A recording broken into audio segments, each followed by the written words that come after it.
I have in my hand Scary Stories to Tell in the Dark, The Treasury, by Alvin Schwartz. Collected folklore and spooky stories. We'll take your word for it. I have bookmarked, 5 stories in this book. Excellent. Convenient. And we're going to pass the book around, and I want you to pick a bookmark at random, open it to that page, and read the story to the camera while holding in your other hand this very flashlight. Oh, Okay. there we go. All right, let's get some mood lighting going on Mood here. lighting. Yeah. Let's get some smoke going, too. Yeah, get some Ryan, smoke. use your crystal ball. Get some smoke going. Let's get some smoke going. Yeah. Diet smoke. Kids like smoke. Just kind of, do you want to just keep the smoke on? Yeah. Who wants to go first? I'll go first. Thank Max. you, Max. Scary stories might to be out. cheat on your wife. Max's flashlight. And pick a bookmark. Any bookmark. Where's that smoke coming from? Yes. Yeah. Come on, Kevin. All right. Spooky Are time. we ready? Yep. All right. This one's called The Wizard Box. Once there was a young man named Victor who was charmed by a beautiful woman named Lila. However, Lila was already married to an old, feeble wizard named Grimwood. Man. When Grimwood found out about the two, he was not angry. I am far too old and decrepit to make love to my beautiful wife, he said. But you, young Victor, have caught her eye. I have a challenge for you. You may marry Lila if you can survive a night in the Wizard Box. Victor, eager to prove his love, accepted the challenge without hesitation. The Wizard Box was a coffin-like trunk made of ancient wood and covered in runes. Victor lay in the box, and Grimwood closed the lid. In the coming hours, Victor found himself subjected to terrible tortures, knives poking through the holes, spiders and worms crawling all over him, and stinky slime covering his skin. Thinking only of Lila, he endured it all until the dawn finally came. However, when Victor stepped out of the box, he felt strange. He looked in the mirror and saw that he had become a withered old man, covered in wrinkles and bumps. Grimwood stood by, laughing. He had somehow become young and handsome. She is your wife now, he said, but you are too old and feeble to do it with her. Lila smiled devilishly and kissed the virile young Grimwood as Victor, reeling from shock and sadness, retreated back into the wizard box. He peered out from under the lid, watching miserably as Grimwood went to town on Lila. The wizard box became his home. It's doing good until Kevin started laughing. And he was doomed to watch his love and his rival pleasure each other 3 times a week for all eternity. Thank you, Max. 3 times. Terrifying. Should I go next? Or Dan, do you want to go? Yeah, Dan. Sure, I'll And the go. flashlight. I don't know which one he picked. I'll just say he did the took- wizard. I took out the bookmark. Yeah. Oh, you took it off. Pick Okay, any. okay, great. Let's right. do, I guess we'll do this first one called The Swarm. All right, let's just get that bookmark out of here. All right. Late one foggy evening, a hunter named Elijah wandered through the dense woods, the trees creaking and groaning around him. He was on his way home from a long day of hunting when he felt a tickle on his neck.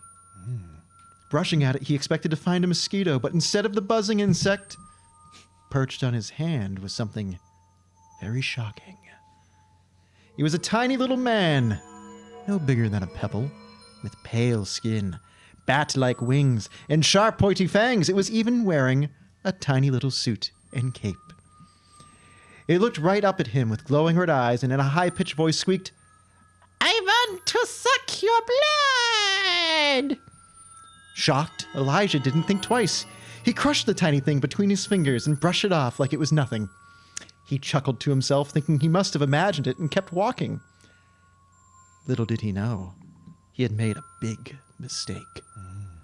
A few minutes later, Elijah heard a faint buzzing sound, like a swarm of bees. He turned around and saw what appeared to be a beehive hanging from a tree, but it was not dripping with honey, but it was dripping with blood. The buzzing sound grew louder, closer, until he realized what it was. It was hundreds, no thousands, of tiny vampires, each one identical to the little creature he had squashed. They swooped down on him, their squeaky voices rising in terrifying chorus. "We will avenge him! We will drain you dry!" they shrieked. Elijah tried to run, but the swarm was too fast. They surrounded him, biting into every bit of skin with their needle-like fangs. He screamed, swatting them wildly, but it was no use. His howls of agony rang out into the wild woods. The next morning, another hunter was passing through the woods when he heard a shocking discovery. There lay Elijah's corpse. His skin was ghostly white, drained of blood, and every inch of his body, from head to toe, was covered in thousands of tiny bite marks. Even his penis. Boo. Dan, that was a good job reading. Thank you. It's a very scary story. Especially the end. That was horrifying. Especially the end. There's one I want Ryan to read. I'm just trying to cook the books a little bit here. Here, we'll get a little smoke our just big to finale. distract. It's a good thing I didn't get the one that you wanted Ryan to read because I picked it random. Yeah. Same. This is fun. We should get together and just read. This is funner than anything else we've done. Kevin, would you like to pick one of the first two? Oh, we're saving Ryan for I last. think Ryan would go Okay. last. Okay, I can do that. I don't know One of the why. first two, huh? Yeah. The first two. Oh, flashlight. Oh, yes. best- Flashlight. Oh, flashlight. Very important. Yes. Give Kevin more things to hold. More buttons. Do you want to hold the flashlight for him? Oh, I got this. All right. All right. There's our chilling song. Ryan, shut up. The Carnival Master is a story I will read from this book. Every October, in the town of Mill Creek, a carnival would come and set up, but not a soul would dare set foot inside. There were rumors that carnies were soulless monsters, and that the rides were cursed. Everyone was too frightened to go in. That is, until a group of 5 teenagers got together one evening and decided to go in and find out once and for all. Once inside, they saw that there were no carnies at all, and that the carnival seemed practically abandoned. Everything was rusted and falling apart. The rides creaked and groaned in the wind, and the stuffed animals in the games looked like trash. Suddenly, they heard a voice behind them. "Welcome to my carnival," it said. The teens turned around and saw an old man with a top hat and a sad face. "I am the Carnival Master, and this is the worst carnival."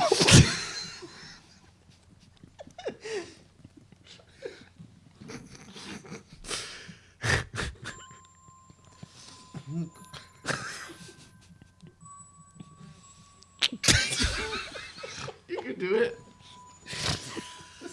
I am the Carnival Master. And this is the worst carnival in the world. He said with misery in his eyes. I wanted to make a carnival that nobody would want to visit. Why? One of the teenagers asked. Because I hate carnivals. They're full of lies and trickery. So I created one that tells the truth. The teenagers couldn't believe it. They had entered a carnival created by a bitter old man. Suddenly, he pulled a gun from his trousers. "Explore my carnival, or I'll shoot you," he commanded. He led the teenagers around and showed them the horrors of the dismal carnival. A Ferris wheel that spun too fast. A roller coaster that sucked. A roller coaster that sucked. And a house of mirrors that made people feel bad about how they looked. Page 2. After seeing everything, the teenagers tried to leave. "I can't let you leave," said the Carnival Master, cocking his gun. "You have to stay and be part of my carnival forever." "You can't do this!" the teenagers shouted. "Okay, you can leave," conceded the Carnival Master. "But please, take my gun away from me." The teenagers left. That night, they called the police and informed them of the bitter old man and the shitty carnival. The police came and arrested him, and the old man was taken over by a professional carnival manager. In prison, the old carnival master could see the new carnival from his cell. I'm sorry, I read the wrong sentence. In prison, the old carnival master could see the new carnival from his cell window. Every October, he would see people flocking to the bright lights and joyous music. And although he still hated carnivals with every fiber of his being, he couldn't help but feel a little envious of those happy carnival goers. Very nice. Well done. So he just walked around with a gun behind the kids' backs, like, "Get on the ride, let's go." Yeah. Yeah, I tried to milk it. Yeah. I tried to dress it up. Our next story.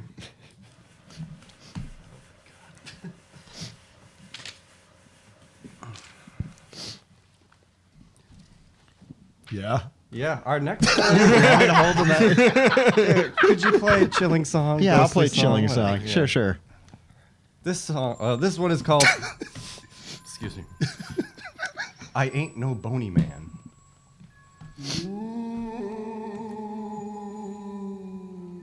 There was a man named Horace who lived by himself in a beautiful house.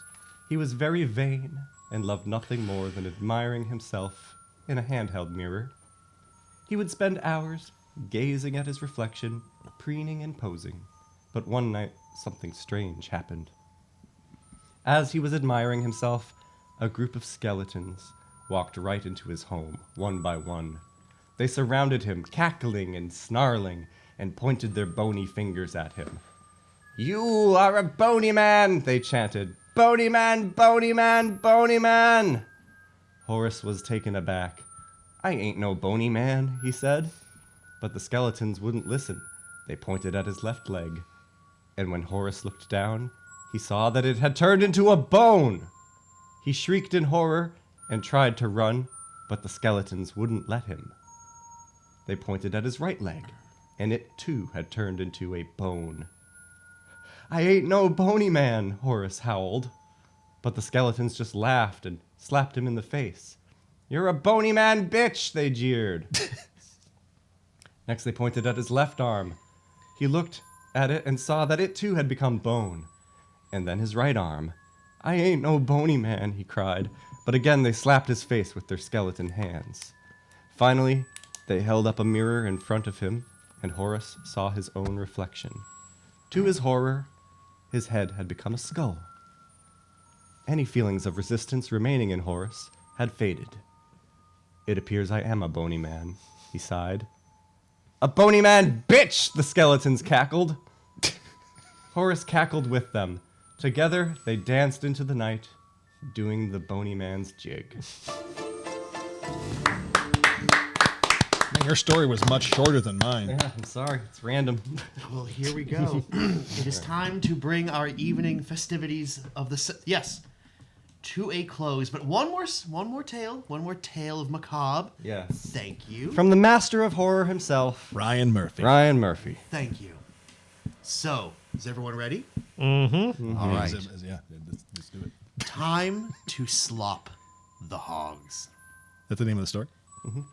50 years ago, deep in the heart of the countryside, there lived a farmer named Jim Bob. He lived alone and loved nothing more than to tend his crops and slop his hogs. Every day he would fill the hogs' trough with a fine slop and watch them grow fat and content in their sty. But one day, Jim Bob went to slop his hogs, and they were nowhere to be found. Fearing the worst, Jim Bob called the local sheriff to report the hog robbery. But when the sheriff arrived, the hogs had mysteriously returned. The sheriff shook his head and left, leaving Jim Bob alone to puzzle over the mystery. The next day, something strange happened. After slopping the hogs, they ate up the slop in the blink of an eye. The hogs grunted hungrily. He gave them another helping of slop, but the same thing happened. He spent all day trying to fill their bellies, but no amount of slop seemed to satisfy them. As the sunlight faded, Jim Bob noticed something different about the hogs. Their teeth were sharp little points, and their eyes seemed to glow red. "You're not my hogs. Who are you?" Jim Bob demanded. To the farmer's amazement, one of the hogs stood on his hind legs and spoke. "Time to slop the hogs!" Jim Bob screamed and ran to get his shotgun, but the massive hogs blocked his exit. They all stood now, chanting, "Time to slop the hogs!" For days, Jim Bob worked endlessly, slopping the increasingly angry hogs until he could no longer stand. Exhausted, defeated, and all out of slop, Jim Bob collapsed in the mud. But the insane hogs wouldn't stop their demands. Too tired to fight back, Jim Bob wept as the hogs picked him up and threw him into their trough. The trough would soon become a coffin, as the hogs began viciously slopping him until there was nothing left but bone. The next day, the sheriff returned to the farm with good news. He had done a little detective work and discovered that Jim Bob's neighbor was a genetic scientist who was always jealous of Jim Bob's perfect hogs. The evil neighbor, as it turned out, had swapped the hogs for mutant hogs of his own creation. Thankfully, he was thrown in jail, and the real hogs were found safely in a shed. But when the sheriff entered the sty to tell Jim Bob, he was shocked to find his dear friend's dead bones in the sloppy trough. As the sheriff removed his hat to pay his respects, voices rang out behind him. "Time to slop the hogs!" He whipped around and began to fire his pistol at the snarling hogs, but the bullets bounced off their swollen bellies and landed in the mud. The hogs descended on him and cut his life short with their ravenous slopping.